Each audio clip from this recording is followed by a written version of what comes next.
Salut les ghouls! Aujourd'hui on se retrouve pour cette nouvelle vidéo pour vous présenter ma collection d'Ever After Eye 2016. C'est parti! Ma première Ever After Eye a été Cerise Rouge, la fille du petit chaperon rouge et qui est une rebelle.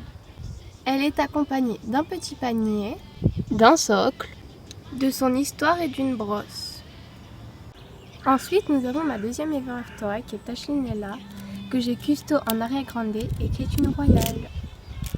Voici ma troisième Ever After Eye qui est Briar Beauty, la fille de la Belle au bois dormant et qui est une royale. Elle est accompagnée de son petit sac, de son socle, son histoire et sa brosse. Ma quatrième Ever After Eye est Apple White, la fille de Blanche-Neige et qui est une royale. Elle est accompagnée de son petit sac pomme, de son socle, de son histoire et de sa brosse. Ma cinquième Ever After Eye est Kitty Cheshire, la fille du chat Cheshire et qui est une rebelle.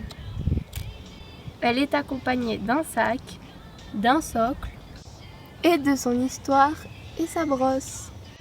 Ensuite nous avons ma sixième Ever After Eye qui est Duchesse Swan, la fille des cygnes et qui est une royale. Elle est accompagnée de son sac, d'un socle et de son histoire et d'une brosse. Voici ma septième Ever After Eye qui est Sia Cupid, la fille de Cupidon et qui est une rebelle.